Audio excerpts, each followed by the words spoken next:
dis-moi qu'est-ce que tu deviens. C'est vrai, ça fait longtemps. Yo yo, c'est Big Flo et Oli. Celle-là, les pour rap élite, le meilleur site, les meilleurs journalistes, on vous kiffe les frères. Yeah. Les gars, ça va? Salut. Cool. Ça va bien? C'était quand la dernière fois qu'on s'est vu? 2 ans, je crois.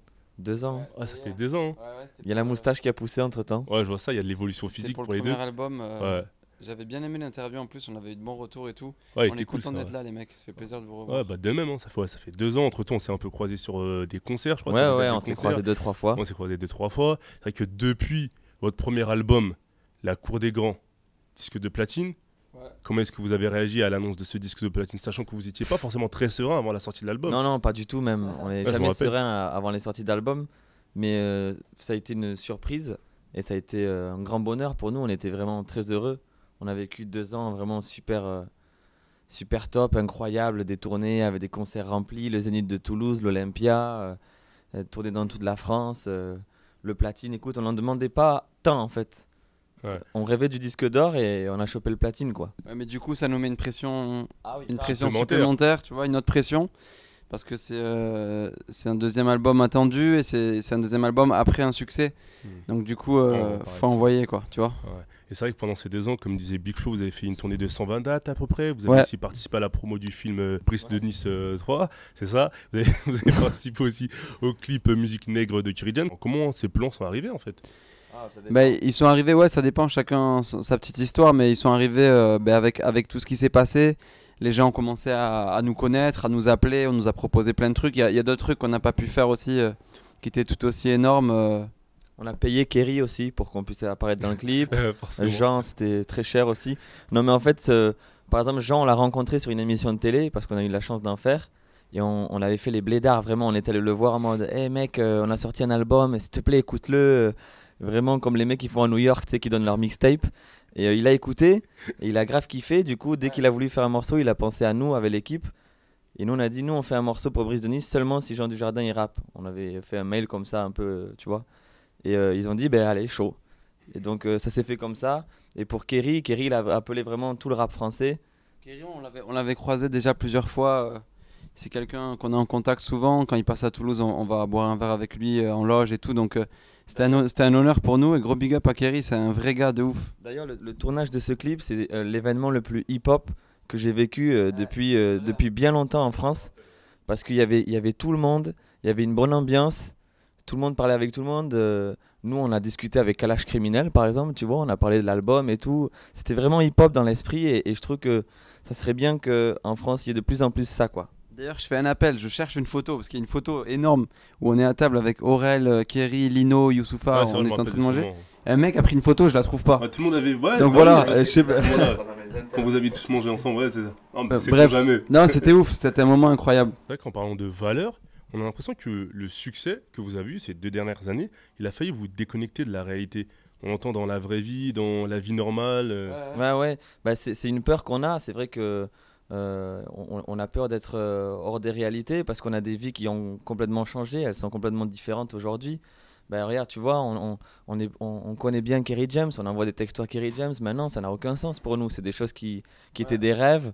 On mange avec du jardin. Et en même temps, on habite toujours à Toulouse. C'est ça, comment est-ce que vous faites pour gérer justement c'est ça, cette adulation, on va dire, de votre public d'un côté, cette exposition médiatique qui est très forte, et de l'autre côté, votre vie simple de jeunes Toulousains entourés de leurs proches et de leurs amis. Bah, ça fait bizarre dans les deux sens. Quand on est en mode devant 4000 personnes qui crient Big Flo et Oli, on se dit on est que de jeunes Toulousains. Et quand on est avec les potes au kebab pourri, tu vois, à 2h du mat, on se dit putain, il y a 2 jours on était devant 4000 personnes. Donc ouais, c'est assez bizarre, mais je pense que c'est sain. Ça nous fait du bien justement.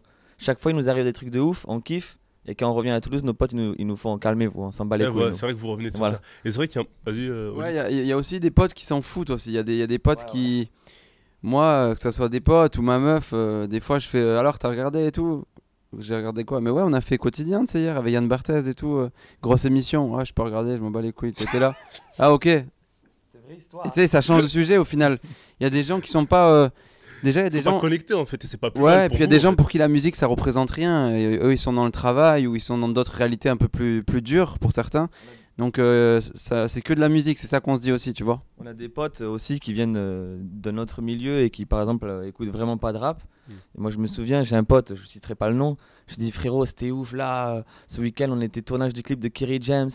Il m'a regardé comme ça, il m'a fait Kerry James, je connais pas moi. Là tu te dis ah ouais ok.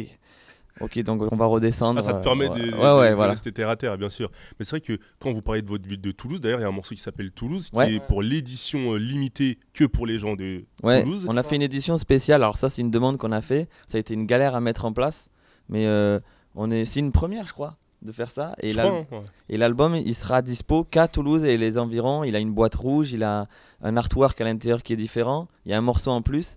Et c'est que pour les Toulousains. C'est un peu dégueulasse pour les autres, mais c'est favoritisme. D'ailleurs, on vendra nos albums à la Fnac. Voilà, on sera derrière. C'est les mecs trop chauds dans la com. Voilà une petite blague sympathique. Demain, vous êtes à Toulouse en plus, il me semble. Ouais, demain on fait une grosse séance de dédicace à Toulouse. C'est important pour nous de voir. On est resté attaché à notre ville et. Mais c'est vrai que quand vous parlez de votre ville, on a l'impression que c'est un élément fondamental pour votre créativité et pour votre équilibre mental en fait. Ouais, les gens ne se rendent pas compte. Ouais, c'est vrai que c'est bien dit. Les gens ne se rendent pas compte, mais c'est vrai qu'à Toulouse, il y a une ouverture d'esprit de ouf et il y a un truc, je pense que ça nous a beaucoup fait en tant qu'artistes et ça nous a aidé à grandir sur plein de points. À Toulouse, on est tous ensemble, tous mélangés. Même dans les musiques, il y a des scènes ouvertes. Nous, ça nous a beaucoup aidé. On faisait du slam au début. On débarquait, il y avait des reggaeman, il y avait des rappeurs. C'est assez ouf. Surtout, c'est de là d'où on vient, tout simplement. Et donc c'est le noyau, c'est là où on a fait toutes nos premières scènes.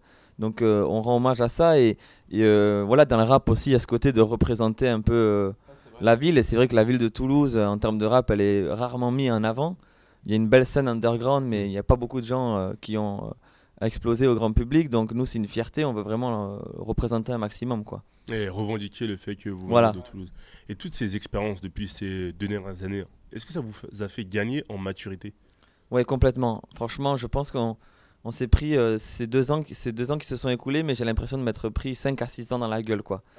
Ça fait beaucoup réfléchir. On a rencontré beaucoup de gens parce que, ok, il y a le public et tout ça, mais c'est surtout des personnes qu'on rencontre et des discussions qu'on a eues avec des mecs de tous horizons, de tout âge et on a beaucoup appris. Même on a beaucoup appris de mecs comme Jean Dujardin, Jamel Debbouze, de Kerry James, c'est des grands quoi.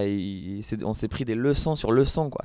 On a même appris de gens juste à la fin des concerts ou des phrases hyper fortes. On a vécu des trucs forts. C'était la première fois qu'on voyait vraiment notre public, qu'on le rencontrait. On a eu des phrases hyper choquantes, hyper poignantes. Ça nous a inspiré. Je pense que ça s'entend dans le deuxième disque. Ouais. On a pris le temps de réfléchir et de bien faire les choses. On avait commencé à faire des morceaux, on les a supprimés, on a repris le temps de bien le faire, même si ça a été assez rapide quand même. Enfin, assez rapide pour au niveau du rap, non, c'est très lent, mais pour nous c'est rapide, tu vois. Ouais.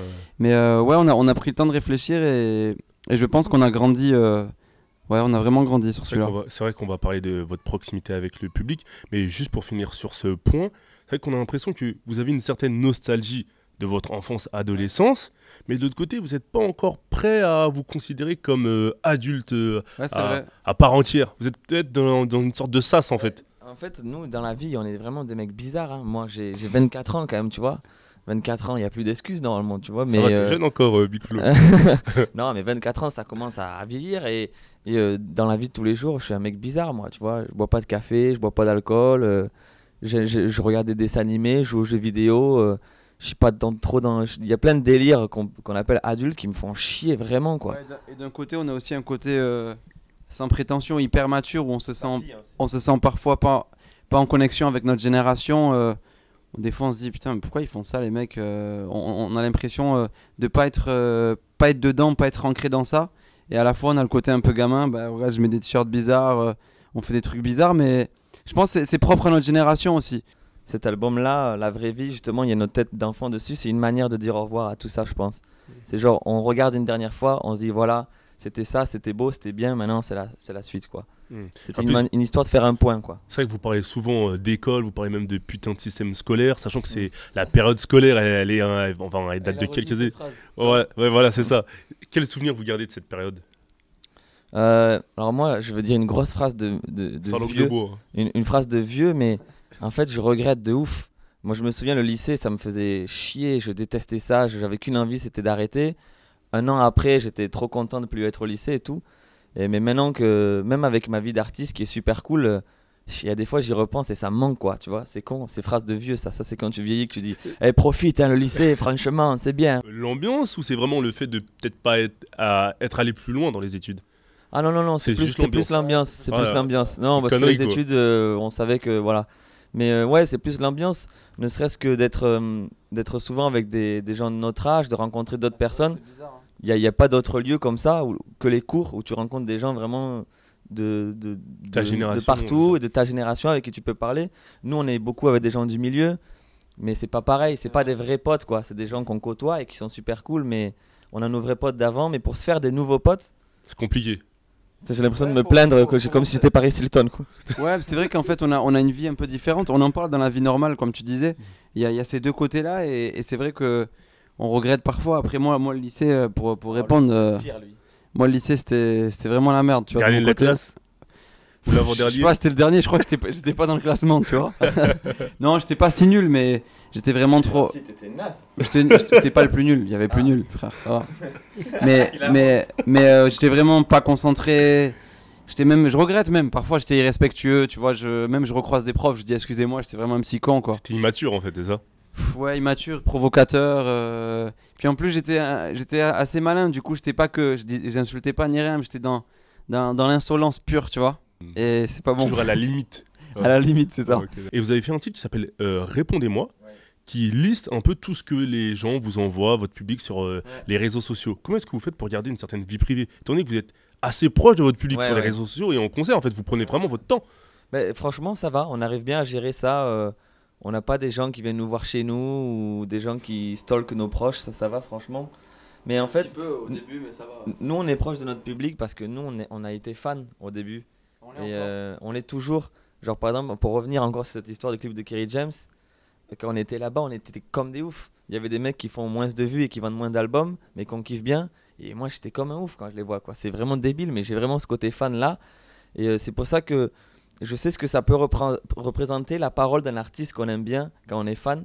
Donc, on essaye d'être au maximum présent, de donner de nous. Mais c'est vrai que justement, avec le succès qui est apparu, ça devient dur de satisfaire tout le monde. Il y a beaucoup trop de messages. Il y a des gens qui nous envoient des messages qui sont vraiment troublants, quoi. C'est des gens qui parlent de choses très intimes, de leur vie, de maladies, de suicides. C'est pas gênant, mais c'est juste que c'est un poids. Quand toi, t'es chez toi en train de jouer à la Xbox et qu'il y a une personne qui t'envoie quelque chose de si prenant et de si lourd pour lui dans sa vie, tu te dis mais waouh, mais moi, qu'est-ce que je vais faire en fait avec ça? Si c'est notre rôle aussi, est-ce qu'on a ce rôle-là de devoir répondre? Parce que là, il y a carrément des trucs qui sont de l'ordre affectif, quoi. Ouais, c'est très intime. Donc du coup, on a fait ce morceau-là aussi en hommage à tous ces petits messages pour montrer aux gens qu'on se rend compte aussi de tout ça. En plus, on s'est pas épargné, on a mis aussi les messages difficiles pour nous, pour notre famille et tout. Et aussi parce qu'on a envoyé plein de messages à plein de gens et qu'on n'a pas eu de réponse. Donc du coup, on sait le poids d'être connu, et quand tu envoies un message à quelqu'un, que tu attends une réponse et que tu l'as pas, quoi. C'est chacun sa vision, chacun son rapport avec le public. Et c'est vrai qu'il y a des mecs qui sont très discrets, qui donnent très peu au goutte à goutte, tu vois, comme ça. Et nous on est comme ça. Peut-être qu'on va évoluer aussi, qu'on va se dire bon, à un moment, peut-être qu'on va essayer on pourra moins faire, on sera trop occupé ou quoi. Mais c'est tellement important pour nous. Les gens nous ont fait réaliser des rêves. On gagne notre vie grâce aux gens. On a changé de vie. On a même pu changer la vie de plein de gens qui travaillent avec nous. Donc on pourra jamais. Encore, il y a des gens, tu vois, il y a toujours des gens qui nous suivent. on pourra jamais se dire non, tu sais quoi. Là, on va penser stratégie, on va faire ça parce que ça va nous rendre connus, ça va nous rendre classe. Non, nous on le fait avec le cœur, on le fait avec les gens. Après, c'est vrai que des stratégies comme des gars comme Daft Punk ou PNL, moi je trouve ça super classe et je trouve que ça rend le personnage super mystérieux et mystique, mais je me verrais pas faire ça, vraiment. En plus, eux, ce sont deux frères comme vous. Ouais, c'est vrai. Ouais, c'est vrai. Mais à la fois, si tu analyses très bien, PNL donne aussi aux gens dans les messages, dans les concepts qu'ils trouvent. Donc j'ai l'impression que maintenant en 2017, si tu n'es pas connecté, si tu n'es pas généreux, c'est plus difficile dans le rap en tout cas. Après, c'est l'approche qui va changer, c'est ça? C'est ça. D'accord. On va parler des invités de ce projet. Ouais. Il y a un morceau qui s'appelle Trop tard, en featuring avec Joey Star. Déjà, est-ce que vous pouvez nous dire comment la connexion s'est faite, comment vous êtes rencontrés? Ouais, Joey Star, c'est un mec qu'on croisait beaucoup. On a fait beaucoup de festivals et c'est un mec du live, donc on l'a toujours beaucoup croisé. Et dès les premières fois où on l'a vu, nous on est fans, donc on allait demander une photo. On s'est rendu compte que le mec était hyper gentil, hyper abordable et bienveillant avec nous. Donc le début, c'est ça. Ouais, moi je me souviens la première fois que je l'ai vu, il m'a dit ah mais oui, je t'ai déjà vu toi avec ta tête toute séchée là. Voilà, c'est la première phrase que m'a dit Joey Star. Mais c'est vrai qu'il a toujours été. Nous on s'attendait, je sais pas, à ce qu'il nous envoie chier ou qu'il dise ah c'est merdique ce que vous faites. Mais il a toujours été hyper hip-hop dans la démarche. Il kiffe le live, il kiffe quand ça kick. Et du coup on était au studio, on avait ce morceau là et on s'est dit qu'on voulait une voix de pirate dessus, on voulait une voix un peu plus rock pour érailler un peu le titre. Et on s'est dit mais franchement Joey ça serait incroyable. Et on n'y croyait même pas, tu vois, quand on l'a dit. On a dit vas-y, on a réussi à choper le numéro de Joey. Et on a dit vas-y on l'appelle mais sûrement il dira non. Mais on tente quand même, on tente toujours nous. Big Flo et Oli, on est des tenteurs. Pas des forceurs mais des tenteurs. J'ai même fait, je vous dis la vérité, j'ai même fait un vous allez rigoler, j'ai même fait un mail au management de Eminem, tu vois, je me suis dit il s'est chauffé. À un moment donné sur l'album il dit les gars on va voir Eminem. Je dis écoute tente frérot mais jamais on l'aura. Mais moi j'ai pas de regret, tu vois, je le dis là, j'ai tenté le truc, je vais pas me dire imagine on sait jamais, tu vois, non je tente mes trucs, je tente mes rêves, je pense qu'il faut aller au bout des trucs. Et on a appelé Joey, il nous a fait ouais ben vas-y ouais moi je suis chaud ouais. On était là ah d'accord et du coup on lui a envoyé le morceau, il a kiffé, il est venu en studio avec nous et on a enregistré. Un peu différente, c'est vrai que sur ce morceau-là, on n'a pas pris le Joey Star avec beaucoup d'énergie, qui crie, qui est super, mais qui est souvent dans ce côté-là. Il nous accompagne, c'est presque. En fait, c'est ce que j'allais vous poser comme question. On aurait plus dit qu'il est en chœur qu'en réel featuring. C'est ça. C'est un choix, c'est un accompagnement. Parce que le morceau était fini en fait, tu vois, c'est pas comme si on avait créé le morceau avec lui, le morceau était fini, il est juste venu chanter le refrain avec nous, il a quand même sa voix sur tout le refrain. Ça rajoute quelque chose en plus. Ouais, c'est une sorte de un gros esprit, tu vois, qui nous porte, qui nous soutient, et c'est à l'image de la bienveillance qui nous porte. C'est beau ce que je viens de dire, non? Merci. Tu devrais le mettre en phase dans un prochain texte. Nous, je dirais même que nous on a fait le squelette et que Joey a rajouté l'âme. Merci à tous. Fin de l'interview. Il s'en va en plus le mec, il est con. C'est vrai que c'est un bon titre où vous racontez beaucoup de choses. Est-ce que les histoires que vous racontez dans ce titre, elles sont vraies ou pas? Mais ce titre-là, il y a un petit truc à capter parce qu'il parle pas forcément de ce qu'on croit. Donc c'est vrai qu'il y a beaucoup de choses, donc en fait sans en dire trop. Je sais pas si t'as capté toi. Ouais voilà. En fait moi j'ai l'impression que il y a deux. Exactement. Ouais voilà. Il y a deux visions. Voilà. Ouais c'est ça. On veut pas le dire. Après l'album sort demain, donc je pense que quand l'interview sortira, les gens auront des réponses. On se demande si les gens vont comprendre. Ça parle d'une histoire d'amour, mais ça parle pas que de ça. Ou c'est pas l'histoire d'amour qu'on croit. Ah t'as vu, je fais des énigmes, hein, c'est stylé. Après les gens interpréteront à leur façon, c'est ça? C'est ça. Chacun prend la lecture qu'il veut. D'accord. Un autre titre qui s'appelle Ça va trop vite, un featuring avec Busta Rhymes. Bon, t'as pas eu Eminem, mais t'as eu Busta. Ouais, c'est incroyable, hein. Franchement, c'est une histoire incroyable ça. C'est vrai que sur vos réseaux, vous êtes amusé du fait que les gens allaient mal réagir à ce featuring, les puristes plutôt, allaient mal réagir à ce featuring. Alors, on avait mis on avait mis la tête des puristes quand ils vont voir Big Flo et Oli. Ça c'est moi ça. Je sais que c'est toi ça. Ils vont faire, tu sais, on avait mis un gif genre comme ça. Un gif, ouais. Parce que on sait que, même pour nous, on trouve ça improbable, c'est incroyable. On sait le physique qu'on a, on sait ce qu'on représente à première vue pour plein de gens. Les gens s'arrêtent souvent à une image de nous comme rappeurs légers et parfois gamins. Ce que je considère qu'on est un peu, mais pas totalement. C'est souvent les gens, j'encourage même les gens à aller écouter d'autres titres, parce que les gens s'arrêtent à ça. Du coup, on savait que ça allait faire parler. Et puis dès qu'il y a un feat avec un Quinry, les gens savent que c'est aussi du business. C'est pas une histoire d'amour musical. C'est aussi du business. Il a validé quand même, frérot. Respecte-nous. Non, bien sûr. Vas-y, explique la suite. Non, il faut dire non parce qu'il y a pas. Oui, bien sûr. Moi, je veux dire toute l'histoire de ce truc avec Busta, c'est une histoire de dingue. On était en studio, on fait ce morceau, ça va trop vite, où on kick assez rapidement, on kick extrêmement bien sur ce morceau. Ouais, flow rapide. Non, on fait un flow rapide et la prod elle tournait en fait en boucle et Oli me regarde, il me fait et là Busta Rhymes. Et là je commence à rigoler, on fait un trip entre frères, tu vois. Et je commence à l'imiter à moi. Et puis là il me regarde, il me fait et là Busta Rhymes. Et je dis non frérot, t'es ouf. Et là on se dit allez, on y va. Donc on a appelé les mecs de notre maison de disques. On dit écoutez-moi bien, on veut le feat avec Busta Rhymes. Ils ont fait ouah les frères vous êtes chauds et tout. Donc c'est parti. Ils ont retrouvé le contact des gars. On a dû envoyer le morceau à Busta. Busta a validé le morceau, il a trouvé ça lourd. Il a dû valider Big Flo et Oli. On est allé en studio à New York, nous, pour travailler à part. Ouais. Et il y a un mec de l'équipe à Busta qui est venu spécialement à New York, un espèce de gros black qui arrivait comme ça, qui nous a mis un gros coup de presse. Il nous checkait comme ça, le bras, il nous faisait comme ça. Il s'est assis dans le studio. Il brise ton bras. Il s'est assis dans le studio, il a fait faites-moi écouter ce que c'est Big Flo et Oli. On lui a fait écouter 5-6 titres de l'album.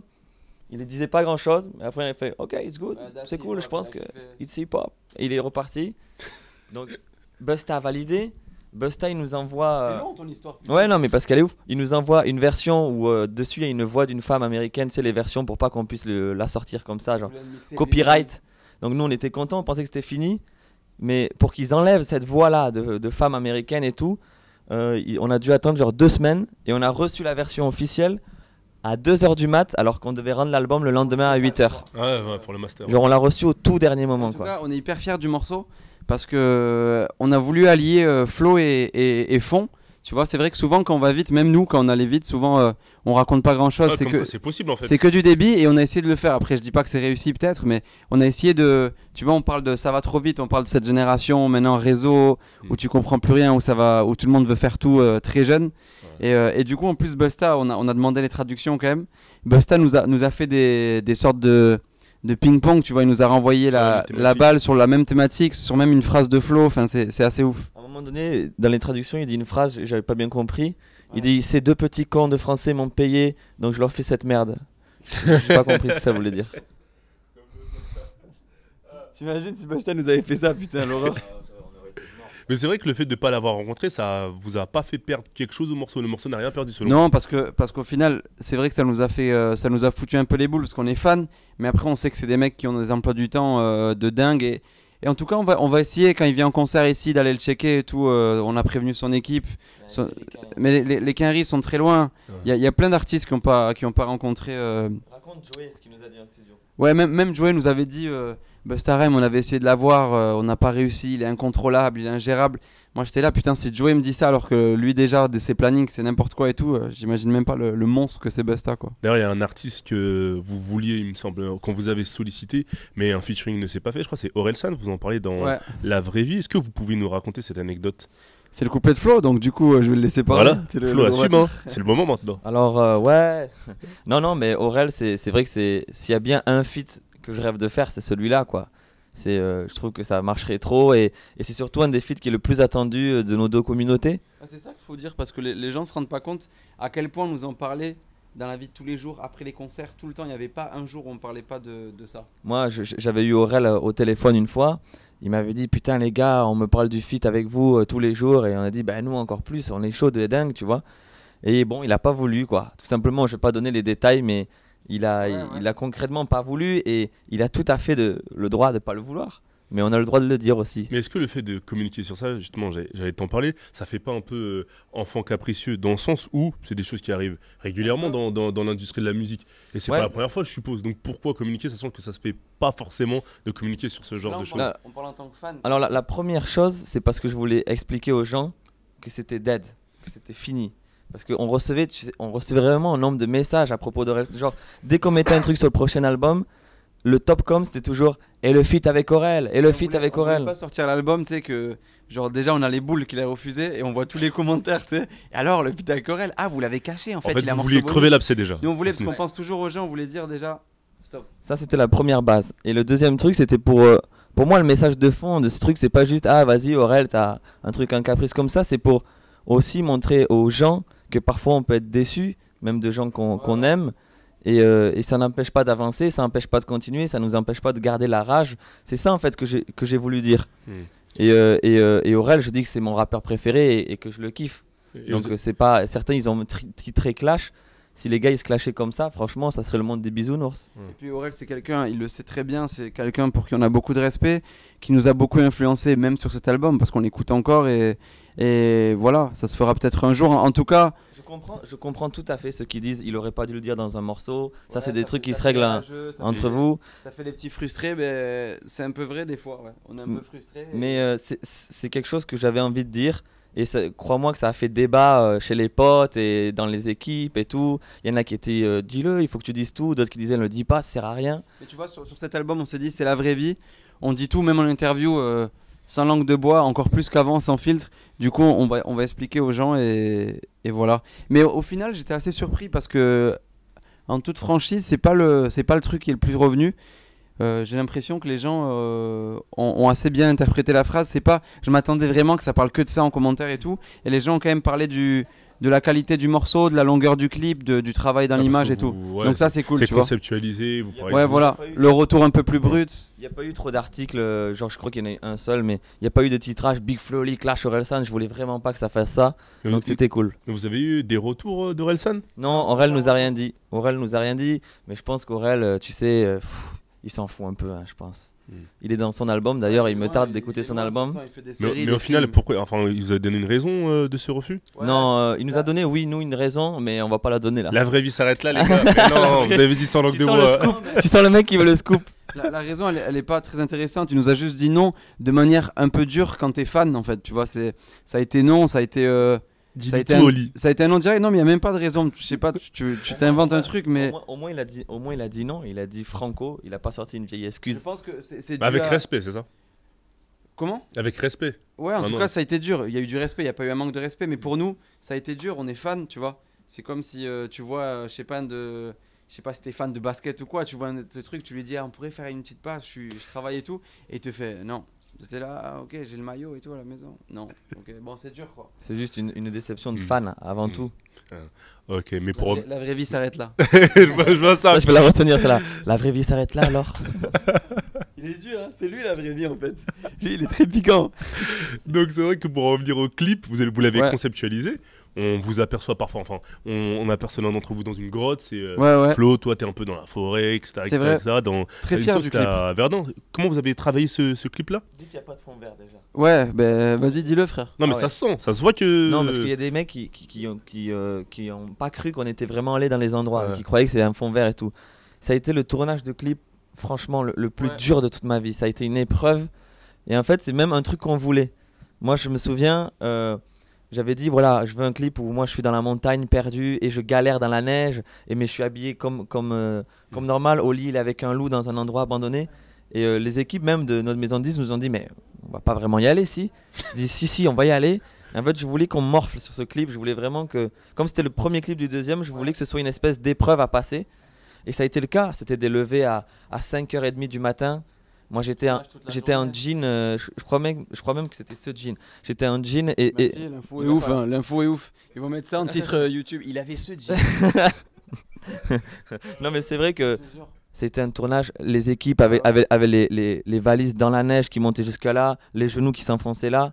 Moi, entre les prises, je fais le beau là quand je rappe, mais entre les prises, j'étais vraiment comme ça, il faisait froid. Tu vois, il y a une scène du clip où Flo il est à 3500 mètres, je crois. Seul. Mais il est carrément allé avec des cordes, tu vois. Genre, il marchait avec des cordes et des crochets. Comment? Il n'y a pas des coulisses, des making-of de tout ça là? Ouais, si, il faut qu'on le mette. On va le vendre à Rapélite, tiens. Et ouais, ça a été hyper éprouvant et on est assez content parce que c'est un morceau pour moi très important dans l'album et même dans notre carrière. La vraie vie est très importante. Pour moi, ça marque une évolution, un changement. On est un peu plus dur avec nous-mêmes et avec ce qui nous entoure et il nous a fait du bien. Même mentalement, ça a été une sorte de thérapie celui-là et on est content. Le clip a 5 millions de vues en 1 mois et demi, 2 mois, donc c'est la folie. Honnêtement, je m'attendais pas à un retour si positif sur ce son, sachant qu'on est un peu amer, qu'il est très rap, vraiment boom bap à l'ancienne, qui dure 8 minutes de nos jours pour capter l'attention, c'est difficile. Et pour l'instant, c'est celui qui a fait le plus de vues et tout, donc je suis très content de ça, je suis vraiment heureux. Il y a un autre clip que vous avez sorti il y a 2 jours, c'était avant-hier ou hier, il me semble. Alors, vous êtes parti à New York. À Tokyo et à Dakar. Ça aussi, mais je sais pas pourquoi. Vous avez fait le tour du monde en fait. Je sais pas pourquoi on s'inflige ça dans nos clips. À chaque fois, on a des idées et on se dit putain, pourquoi on a cette idée? Ça, c'est des bonnes destinations en plus. C'est un rêve. Mais voilà, j'avais dit, c'était une idée à moi, je crois. Oui, parce qu'il faut savoir, il le dit pas parce qu'il fait le mec humble, mais c'est Flo qui réalise les clips. Enfin, il co-réalise à chaque fois parce que techniquement, il a pas tous les trucs. Mais c'est quand même ce mec réalise nos clips. Celui-là, je suis officiellement réel. Il réalise nos clips. Personne, c'est lui aussi. La vraie vie, il a co-réalisé, il fait les prods. Moi, je suis hyper fier de mon frère, je le dis parce que souvent les gens savent pas. Et En fait, c'est lui qui fait tout, quoi. Bon, Oli. T'as vu comment je l'ai tanné, le petit frère, là, comment je l'ai éduqué pour qu'il dise des choses bien. moi, je suis le mec un peu, tu vois, drôle. J'apporte le côté hip-hop, voilà, tu vois. Non, mais c'est vrai que ce clip-là, hein, pour revenir sur ce clip, j'avais envie de faire le tour de la Terre, vraiment, genre pour de vrai, parce que c'est symbolique pour moi de ce morceau. Et c'était poétique aussi, c'était une image poétique de faire vraiment le tour de la Terre pour rechercher ce pote dont on n'a plus de nouvelles. Et donc, effectivement, on a fait, je sais plus, c'est 44 heures d'avion. C'était éprouvant, mais c'était en même temps une expérience dingue. Tu t'endors à Tokyo, tu te réveilles, tu es à New York, t'as même pas le temps de t'endormir, que tu es déjà à Dakar. Donc c'était vraiment extraordinaire. Et vous n'êtes pas dit que vous vouliez pas partir en Argentine ou en Algérie par rapport à vos origines? Ouais, ben ça, on y a pensé en plus. On y a pensé, mais on s'est dit qu'on garderait ça pour quand il y a vraiment plus de fond, peut-être en rapport avec notre histoire. Si un jour on écrit un morceau, je sais pas, sur notre grand-père algérien ou sur notre famille en Argentine, peut-être pour le morceau Papa. On voulait qu'il y ait plus de fond que juste là, c'est vraiment pour faire de belles images, etc. Mais c'était fort, bien joué. Et quels seront les prochains clips, vous savez? On sait pas trop encore. On sait pas trop. On sait qu'il y a des sons déjà par les journalistes qui ressortent un peu. On nous parle beaucoup du morceau Salope, par exemple, ou du morceau Papa enchaîné, c'est bizarre. Et en plus, on va en parler là. C'est vraiment la suite. Ouais, on est en train de réfléchir. On n'a pas encore tout préparé. Là, il y a Alors. Celui-là, c'est le single un peu radio et tout. Il passe en radio et tout, donc du coup celui-là il va un peu nous faire l'été, etc. Et on prépare des trucs pour la rentrée. Il veut qu'on lâche du scoop. On les a. Faut être généreux, vous avez dit, faut donner les mecs. S'arrête là. C'est pas non, mais franchement, on le sait même pas encore. Ouais. On a des idées, genre ça tourne autour de 3-4 titres, mais on attend de voir un peu. En tout cas, on peut s'attendre à ce que ça soit conceptualisé comme tout votre clip, enfin, Oui. toutes vos vidéos. D'ailleurs, Busta, peut-être qu'on va faire un clip d'ailleurs. Voilà, on est en train de bosser. Vous êtes dessus là? Hein? Vous êtes dessus? Ouais, on est dessus, mais on est en c'est train des galères. Mais ouais, oui. J'y crois pas, moi j'y crois. Nos clips, on essaye toujours de faire des trucs originaux. Parfois, c'est pas les plus beaux clips en termes de qualité d'image et tout. Mais on veut toujours au moins que ce soit un truc, ils disent putain, Big Flo, ils ont encore eu une idée chelou. Fait quoi. Ouais, voilà, on taffe dur sur les clips. On taffe quasiment aussi dur sur les clips que pour faire les morceaux, quoi. D'accord. Et un titre qui s'appelle Salope, comme disait Oli il y a 2 minutes. Vous n'avez pas forcément lâché votre passion pour le storytelling. Non. Est-ce que vous pouvez nous raconter comment ce titre il est né? C'est un titre assez Ce sport, titre, assez spécial déjà, aussi. si vous n'avez pas écouté le titre, vous faites pause. Vous quittez pas la vidéo. Quoique si vous quittez, vous revenez, ça fait une vue en plus. non, mais vous allez écouter le morceau avant parce que ça va spoiler un petit peu. Mais c'est vrai que ce morceau, moi j'avais eu l'idée parce que. L'histoire. C'était l'idée en fonction de l'histoire des gens. Ça, Oui, mais parce que nous on l'a déjà fait, tout simplement. Ouais. Ce qui se passe dans la chanson, on l'a déjà fait et à plusieurs reprises et on a rigolé comme des cons. Mais quand même, ça me faisait réfléchir un peu après. Et c'est surtout. Au-delà du storytelling justement pur et dur de cette fille, on voulait parler de toutes les choses qu'on peut dire ou qu'on peut faire aux gens qu'on croise dans la rue et tout sans se rendre compte de l'impact que ça a. Et l'histoire que le mec a derrière ou que la fille a derrière, tout ce qu'on peut vivre de difficile, quoi. Chaque personne a une histoire en fait et on se rend pas compte. Peut-être parfois tu vas être dans la rue, il y a un mec qui va te bousculer et il va te dire connard. Et tu vas lui dire, hey, mais sale chien, reviens, viens me le dire en face et tout. Et en fait, le mec, il te dit ça parce que, je sais pas, il vient de perdre sa mère à l'hôpital ou quoi, tu vois.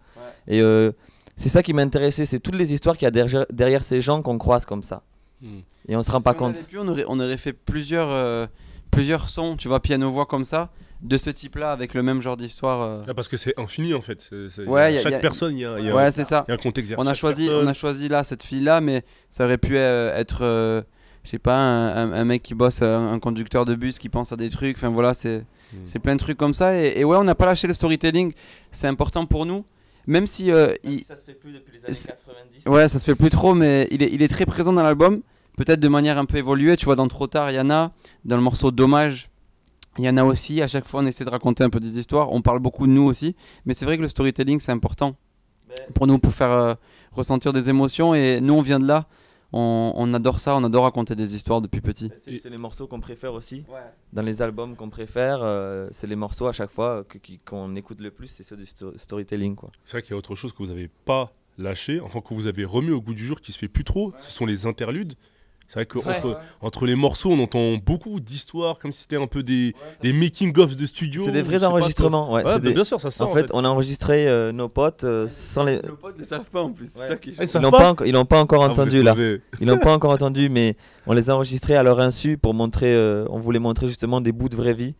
Mais là, c'est pas révolutionnaire. Je sais que Nekfeu, il y a quelques extraits dans Cyborg. Qui c'est toi Drake qui fait souvent ça. Mais Drake, on comprend même pas qu'est-ce qu'il y a comme voix. Ça se fait très peu. Hein. D'accord, mais ça me fait plaisir. Ça me fait plaisir que tu en parles. Non, c'est vrai, à chaque morceau, il y en a. C'est comme si l'album c'était une histoire. Je sais pas si en fait, c'était pour lier les histoires. Par exemple, je crois qu'avant La Vie Normale ou après La Vie Normale, on a l'enregistrement complet d'un fan qui vient nous arrêter dans la rue, qui dit hey, on attend le deuxième album. Et il dit hey, vous avez pas des gardes du corps quand vous marchez et tout. Et du coup, tu vois, on s'est dit putain, il va trop bien avec ce titre-là. Et donc, on est le genre de mec bizarre, tu vois. On parle à nos potes et on sort l'iPhone, on enregistre, on fait vas-y, parle frérot, vas-y. Tu sais, on était trop bizarre sur ça. Mais on est content parce que c'est vrai, comme tu dis, ça fait une sorte de grande histoire et l'album est cohérent sur ça. Je fais des gestes comme ça pour montrer que je maîtrise ma chose. Ça fait plaisir que tu aies remarqué ça, tu vois. Non, c'est vrai. Il est bon, rappelez. Parce que ça, c'est des petits détails que tu peux constater quand tu réécoutes l'album. Ça, c'est vrai. Et il y a un autre titre qui s'appelle Autre part. Ouais. Un titre fort de cet album. Je sais pas comment les gens vont le prendre. En fait, parce qu'en fait, c'est un titre qui, je pense, il faut écouter au calme. Ah ouais. Vous voyez ce que je veux dire ou pas ? Big Flo et Oli, en général, c'est des albums qu'il faut écouter au calme. Tu vas pas mettre un salope ou un autre part quand t'es en soirée. Voilà, je te dis que c'est fini ta soirée, l'ambiance elle est flinguée. Et on est plus Big Flo et Oli, c'est plus en tout cas cet album c'est plus un album qui a écouté sur la route quand t'as des longs trajets, chez toi quand tu rentres dans le métro ou quand t'es c'est pas un truc à écouter pour danser ou quoi, c'est pas tellement ça. Il y a peu de morceaux. Il y en a qui le font mieux que nous pour faire vraiment danser des titres bangers de club et tout. On pourrait le faire, mais il y en a qui ont vraiment du talent pour ça, tu vois. Et ce titre, il est né comment ? Ce titre, Autre part, en fait, c'est un titre qu'on avait depuis longtemps dans l'idée. Et je voulais. Moi, j'ai vécu une période où j'avais des idées très noires. Et je pensais même au pire. C'était au moment de l'adolescence, tout ça. Et j'étais vraiment dans une noirceur très très grave. Et j'avais besoin d'en parler, quoi. Je n'avais jamais parlé. Sur le premier album, on s'est interdit de parler de beaucoup de choses parce qu'on avait pas mal de pudeur. Et parce qu'on pensait aussi que ça intéresserait pas les gens. Genre les gens, la vie de Florian Ordonez, qu'est-ce qu'ils en ont à foutre. Et en fait, j'espère que ça va les toucher quand même. Je crois qu'on a compris qu'en parlant de nous, il y a d'autres gens qui peuvent se reconnaître en nous et que c'est pas forcément notre histoire qui les intéresse, mais c'est ce que ça représente. Et du coup, ce morceau... Ouais, c'est un morceau important, c'est un morceau moi qui m'a ému. Je sais que la première fois que je l'ai écouté fini, j'ai chialé quoi, pour dire la vérité, Thug Life. Et c'est un morceau qui me touche énormément et c'est mon morceau préféré de l'album, vraiment. Et moi je m'en bats les couilles de ce morceau, le mec qui vient casser l'ambiance. Moi ce morceau je m'en bats, je l'ai écrit comme ça. Non, ouais c'est un beau morceau et j'espère qu'il va faire du bien aux gens. Parce qu'on sait qu'il y a des gens qui vivent ça aussi et qui ont vécu des trucs similaires à ce qu'a pu vivre Flo. Et même moi, on a des côtés un peu tristes dans nos vies. Ouais, c'est un titre un peu thérapeutique. Ouais, voilà, c'est vrai. Et je pense que... J'espère qu'il va pouvoir faire du bien aux gens. Je pense que ce qu'on essaie de faire dans notre rap, parfois c'est maladroit. Parfois, je pense qu'il y en a qui l'interprètent mal. On se prend pas pour les sauveurs de l'humanité ou pour des mecs au-dessus des autres. Nous, ce qu'on essaye... c'est essayer d'aider les gens, tu vois, d'une manière ou d'une autre. C'est essayer d'apporter des éléments de réflexion. On s'aide nous-mêmes aussi en écrivant. C'est pas, c'est pas souvent certaines personnes nous peuvent nous dire ouais, vous donnez des leçons et tout. C'est pas comme ça qu'on le voit en écrivant parce que c'est aussi notre histoire. C'est pas comme si on s'intégrait dans quelque chose qui n'était pas du tout de nous et qui nous touchait pas. Ça fait partie de nous et ouais, c'est bien que je le dise. Moi, voilà ce que j'aime, par exemple, ce qui me touche le plus dans mon métier d'artiste, phrase de connard. Mais ce qui me touche le plus, c'est quand je croise quelqu'un qui me dit ben voilà, j'étais à telle période de ma vie, j'ai écouté ce morceau et ce morceau-là, il m'a sorti du trou. Ça, c'est des trucs qui me font vraiment plaisir et c'est pour ça que je rappe. On rappe pas pour faire rire les gens forcément ou pour les ambiancer.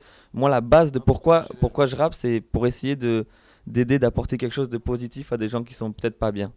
Et j'ai cassé l'ambiance de ouf. Est-ce que ça devient pas un peu compliqué justement cette position où t'es peut-être dans une relation un peu plus intime avec tes fans? C'est ce on parlait de ça en début d'interview, c'est que comme on rentre dans le domaine de l'intime, tu donnes de l'intime, bah c'est normal qu'ils te donnent le leur. Tu commences en fait, c'est pas un cercle vicieux, même si ça peut être positif. Mais nous, ça nous gêne pas, frérot. Ça nous gêne pas. c'est normal. Après, ça nous fait réfléchir. Je pense que tu dis ça par rapport au morceau Répondez-moi qui est fort. Voilà. Mais ouais, c'est normal. Et puis, il y a plein de gens qui se donnent dans la musique. C'est aussi pour ça qu'on les aime bien. Un mec comme Jul, par exemple, c'est pas mon univers musical, c'est pas mon délire. Mais c'est un mec qui se confie sur ses... Tu vois, il écrit en flash comme s'il avait des trucs dans la tête. Et c'est pour ça aussi qu'il touche des gens. Et c'est sûr, en tout cas, que tu as un public plus fort, plus engagé. Et ça peut être même dangereux. Je pense que c'est de ça que tu veux me faire parler. C'est vrai que ça peut devenir dangereux parce que là, tu te livres, tu ouvres ton cœur, tu le donnes même aux gens.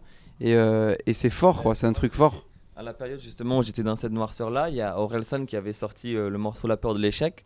Et bravo encore. Et deux. Tu reparles d'Orelsan ? Oui. Non, mais il avait sorti ce morceau et je sais que ce morceau-là, moi, il m'a personnellement énormément aidé. C'est un morceau qui a été un exutoire pour moi et que j'écoutais en boucle et qui me faisait du bien. Et la première fois que je l'ai vu, eh ben, ça m'a fait quelque chose, quoi. Il y avait, comme tu dis, quelque chose de l'ordre de l'intime, alors que je le connaissais pas et que lui, il me connaissait pas du tout. Mais c'est vrai que ça touche à l'intime. Mais ouais, c'est Jamel qui nous a dit ça la première fois qu'il nous a vus, ça m'a marqué. Ah putain, j'en étais sûr. Jamel m'avait dit ça. Non mais c'est vrai que Jamel, quand il nous a vus, je sais qu'il aime notre musique, il écoute en famille et tout. Il nous a dit, les frères, j'ai l'impression de vous connaître, c'est ouf. Tu sais, ça m'a fait réfléchir. C'est vrai que on parle beaucoup de nous.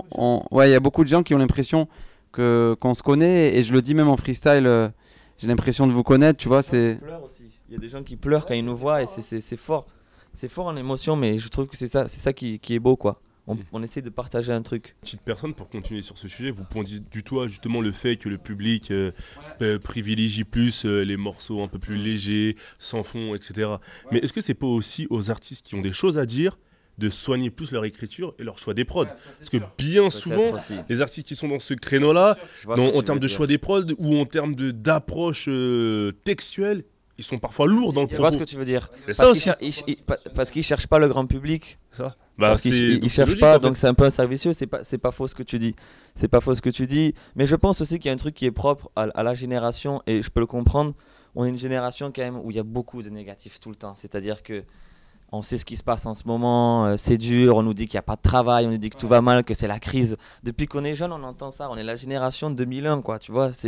On était jeunes, on a vu directement ça, quoi.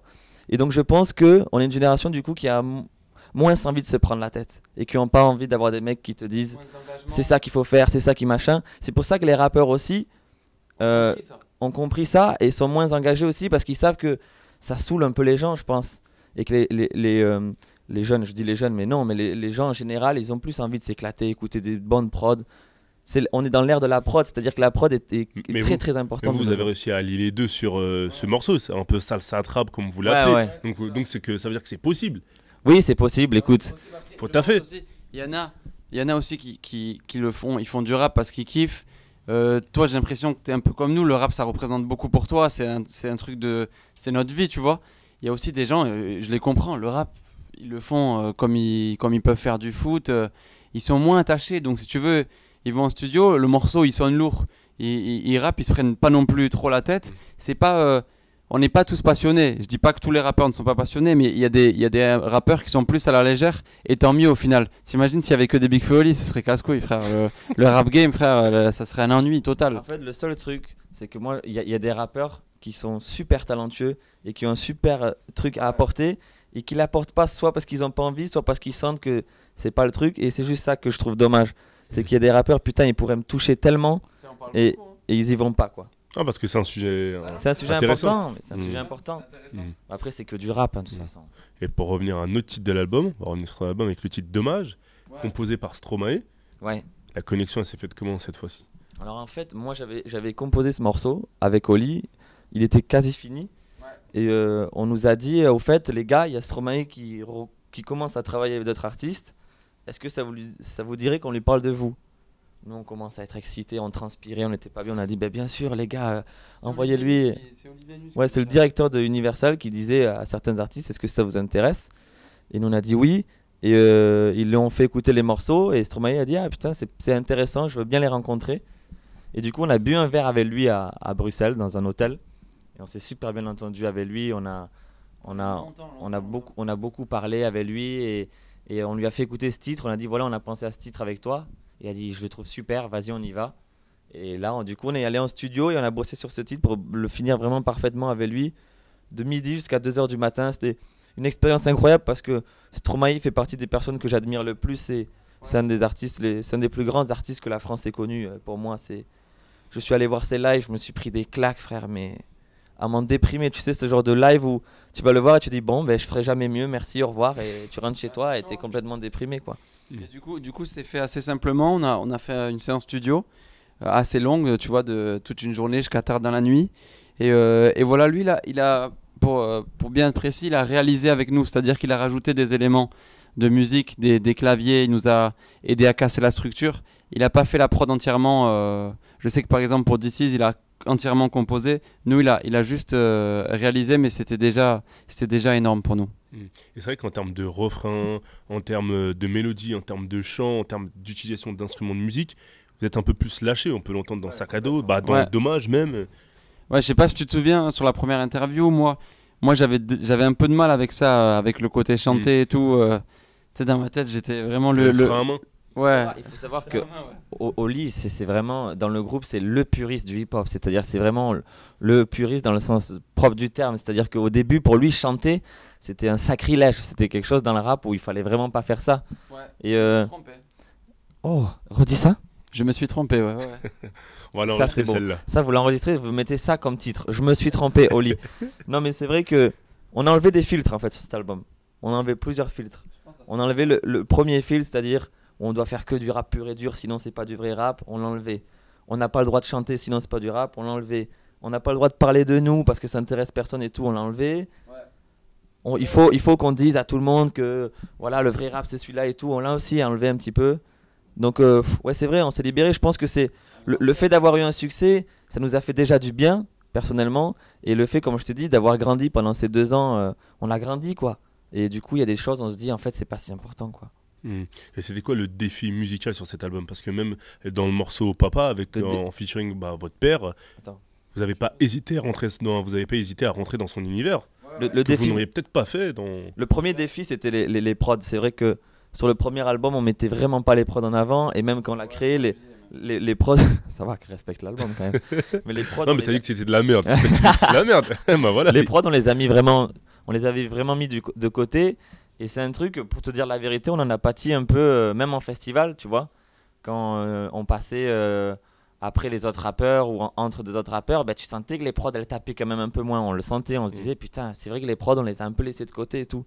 Donc cet album, le gros défi, c'était d'avoir toujours les paroles qui ont cette place primordiale et d'avoir des prods qui tapent quoi. Même je sais pas si t'as entendu par rapport au mix et tout, on s'est vraiment pris la tête pour que ça sonne bien, et le défi c'était de plus s'ouvrir. On est con parce que ces influences on les a depuis longtemps, les influences de mon père salsa. Je sais pas si t'as capté, même sur le morceau Dommage il y a des influences latines, sur d'autres morceaux il y en a beaucoup. Sur Personne il y a ce sample latino, c'est ça. Sur Papa, c'est carrément salsa à la fin. Moi, je joue de la trompette et tout. Et ça, on se le cachait un peu, je pense, parce que ça venait de nos parents et on était un peu jeunes dans notre tête. Et on se disait, oh, ça vient de notre père, c'est ringard, ces trucs. Alors que c'est un truc qu'on a en nous. Moi, les gens ne le savent pas, mais je suis quelqu'un qui chante beaucoup. Je suis constamment en train de chanter.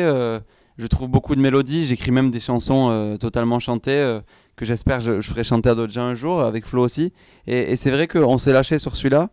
Et ça nous a fait du bien. On est content de ça. Et travailler en studio avec son père, ça donne quoi? C'était marrant. En fait, on a fait qu'un Busta Rhymes, tu vois. T'imagines? On l'a pas rencontré. On l'a pas vu, notre père. Non, c'est vrai que notre père, en fait, il est chanteur, lui, depuis toujours. Et quand on était petit, en fait, tu veux, on était les fils de. On était les fils de Fabien parce que c'était la star un peu à Toulouse. Tout le monde le connaissait. Le latino qui avait son restaurant et tout ça. Et il nous disait depuis longtemps, lui, depuis qu'on fait du rap, quand c'est qu'on fait un morceau ensemble, il faut qu'on joue ensemble, de la musique et tout. Et nous, on était là, c'est bon, papa. Voilà, comme tous les ados et les jeunes, quand on était là, papa, tu nous saoules. On en a marre, on est tout le temps avec toi depuis tout petit et tout. Pas envie, quoi. Donc sur le premier album, on avait vraiment juste pas envie, encore. C'était trop tôt, quoi. Et puis sur cet album-là, on a grandi tout simplement, quoi. C'est la 1000e fois que je le dis dans l'interview, mais on a dit putain, mais on est con, voilà, notre père c'est un truc de ouf quand même, il faut qu'on fasse un son avec lui.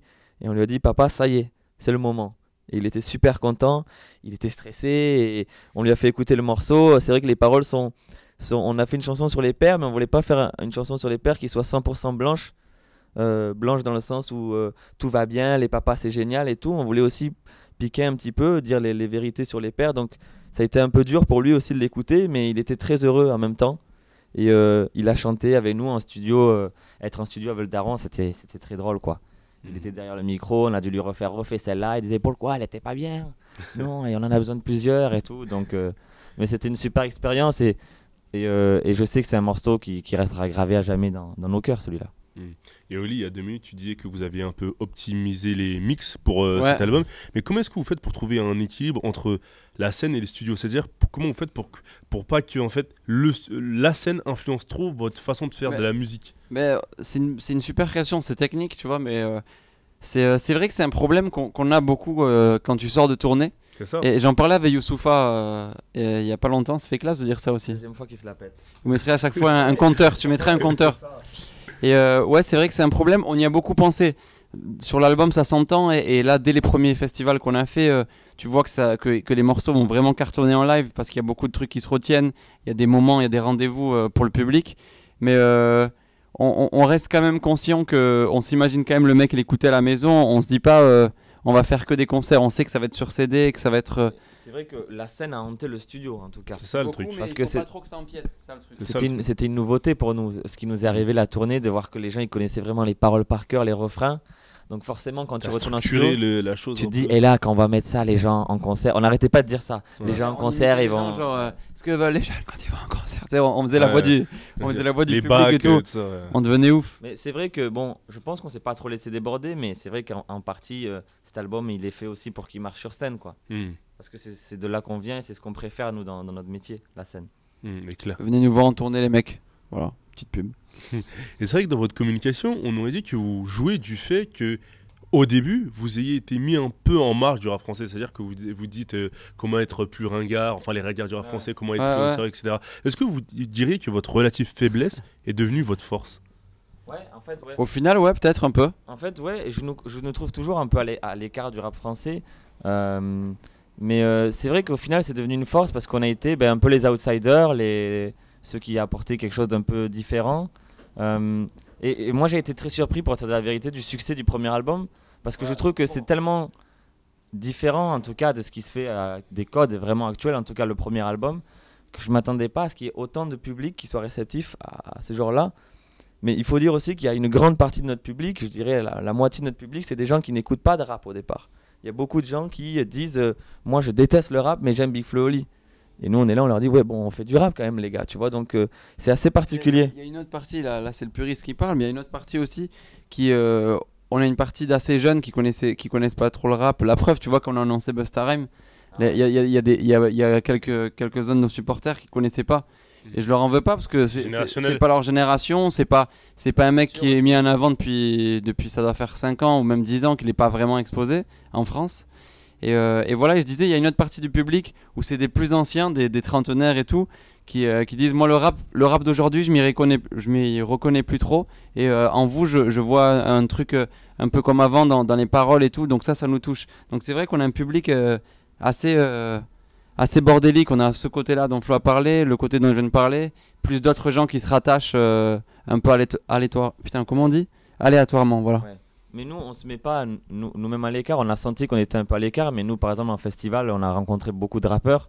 Et à chaque fois, c'est un plaisir de rencontrer, d'échanger, même si c'est des gens qui sont dans des styles complètement différents. C'est toujours un plaisir d'avoir des avis d'autres artistes, de partager. Et moi, je kifferais. On a croisé plein de gens. On a croisé SCH, on a discuté avec lui, c'était très cool. Sofiane, maintenant qu'on connaît, enfin on est plus vraiment comme au début où les gens se rendaient pas compte, et en même temps on était rien, on venait de commencer. Donc du coup, maintenant j'ai l'impression qu'on a fait notre place.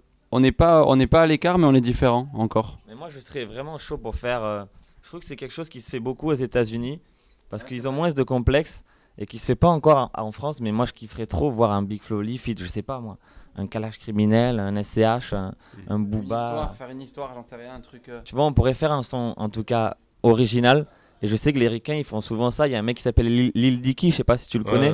C'est un mec sans blase et petite bite. Et il a fait un son dans lequel il y a Young Thug, Quavo, je crois. Young Thug, pardon, je vais me faire démonter sinon. Young Thug, Quavo et tout. Donc je pense que ça serait intéressant. Quoi. Mais est-ce que vos publics respectifs comprendraient? C'est ça aussi. Je pense pas.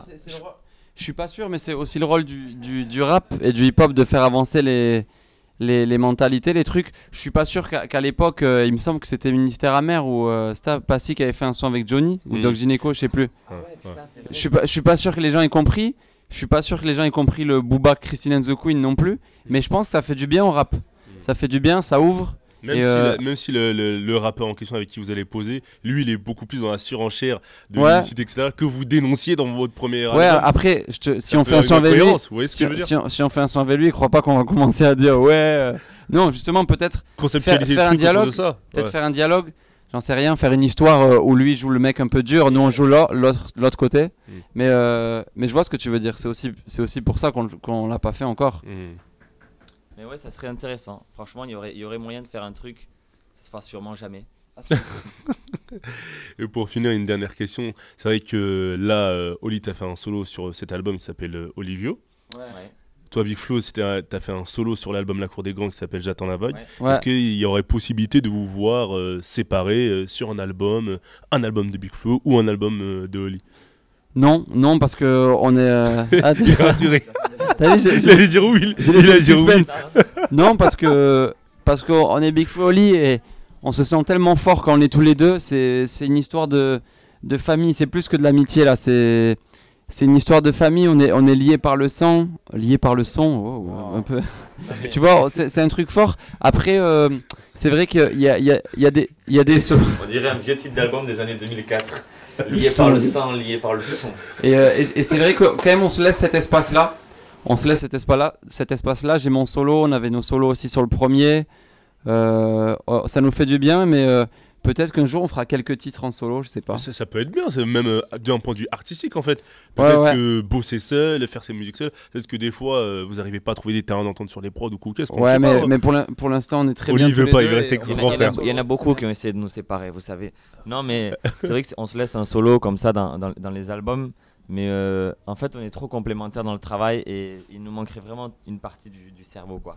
Moi, je pense que je pourrais pas écrire seul, c'est con, mais je pourrais pas écrire sans qu'il y ait le couplet de Flo avant. Je sais que je me compare souvent au couplet de Flo, je lui pique des trucs. Si, frérot. Tu vois. Tu t'adaptes. Il y a un vrai truc, mais on se laissera des solos, ça fait du bien. C'est comme quand tu te laisses des soirées tout seul, quand tu es avec ta meuf, tu passes pas tous les jours avec elle. Tu vois, ça fait du bien aussi. On a dû apprendre ça, d'ailleurs. Ouais. On a dû apprendre ça, à se séparer un peu, parce que c'est vrai que avant on était au lycée, justement, et on n'était pas dans la même classe, on avait la journée on n'était pas ensemble, et depuis que c'est notre métier de faire du rap, on est tous les jours, vraiment tous les jours ensemble, donc on a dû apprendre dans la vraie vie justement à lâcher, à se lâcher aussi. C'était pas facile, tu me manques frérot. Toi aussi frère. Merci. Et les objectifs de cet album? Ah là là. Les objectifs de cet album, ils sont gros, ils sont grands. On va essayer de toucher un maximum de personnes. Au-delà des chiffres, parce qu'on est beaucoup sur les chiffres. Toi, nous, beaucoup dans les chiffres, toi, surtout. Ah ouais, on est fiers de notre réussite. Du platine, on le dit toutes les 2 mesures en freestyle. C'était sans stream en plus. C'était sans stream. Donc ouais, on avait fait. 750. Ouais, 16 000 presque, je me rappelle. Ouais, on avait quasiment fait 16 000 sans stream. Ouais.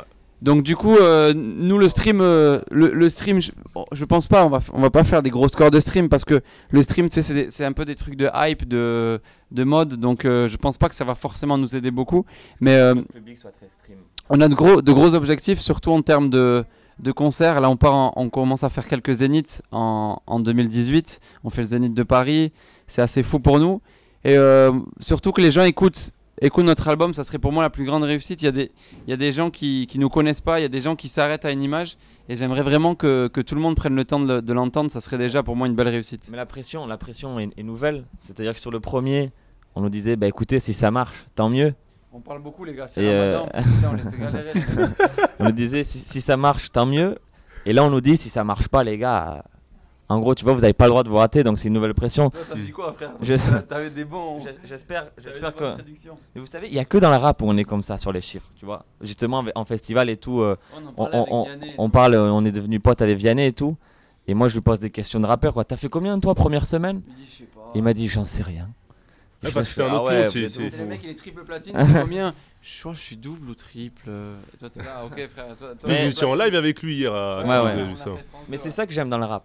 C'est qu'il y a ce côté un peu con, mais que j'aime, quoi. De compétition, de t'as fait combien, les chiffres, les machins. C'est un sport, le rap, en fait. C'est pas une musique, quoi. Ouais, faut être compétitif, faut rester d'actu. Nous, on sera moins sur les. Tu sais, dans le rap, il y a beaucoup les premières semaines et après ça redescend. Nous, on sera moins sur ça. Je pense qu'on va faire quand même une belle première semaine, pas dégueu. Et ensuite, on va bien évoluer parce que nous, on a fait une première semaine à 15 000 sur le premier. Et on a fini à quasiment là, à 150 000. Donc c'est assez ouf, ça a évolué. On est allé chercher du public. Donc là, toi, tu dis quoi, du 20-25 avec le stream? On rentre dans les calculs. En première semaine, non, je sais pas, je préfère pas. Tu sais, je préfère pas faire de prédiction. Si je revois la vidéo, je vais pleurer. Tu sais, je vais être là, putain. Sinon, ça va faire des montages sur Twitter. Tu vas dire, moi, je vois du 40 et après, on a fait 10. Laisse tomber, là, on est dead de ouf. Faire autant que le premier, c'est au moins ça, franchement. Sinon, ça foutrait les boules, franchement. Ah ouais. Mais ouais, au-delà des chiffres. On aimerait qu'il y ait de plus en plus de monde qui écoute Big Flo Oli. On aimerait faire de plus en plus de grandes salles. On aimerait que ça continue. Et c'est vrai que nous, ce qu'on aime, c'est que les albums, ils durent dans le temps. Moi, je considère que la sortie d'un album, c'est pas la mort d'un album. Comme ça se fait souvent dans le rap, on donne tout avant. Et une fois que c'est sorti, on passe direct au deuxième. Il faut l'exploiter, quoi. Et nous, mine de rien, La Cour des Grands est sorti il y a 2 ans. Et on a tourné en festival et en concert. Et bon, il y a eu une petite réédition au milieu, mais ça a quand même tiré pendant 2 ans, quoi. Donc ça, c'est cool. Vous l'avez exploité sur le long terme, quoi. Ouais. D'accord. Et vous avez un dernier mot à ajouter? Un dernier mot, écoutez, on se retrouve dans 2-3 ans. Non, un dernier mot, c'est qu'on remercie tous les gens qui soutiennent. C'est vrai que c'est assez ouf ce qu'on est en train de vivre. Et voilà, on croise les doigts, on touche du bois, on espère que tout va bien se passer. C'est du fer, c'est intelligent. On espère que tout va bien se passer. En tout cas, on le fait avec le cœur, toujours entre frères. On le dit dès le début de l'album. Et à suivre, et on va balancer plein de trucs, on est chaud en freestyle, on va et si tu as regardé cette interview vraiment genre en entier de bout en bout, on te croit pas déjà et tu commentes Oli à la grosse tête, franchement. Voilà. Putain, frère, les gens qui vont regarder que les coms, c'est pas mon problème, frérot. Okay. Vous commentez ça. Peace. Alors, dis-moi qu'est-ce que tu deviens?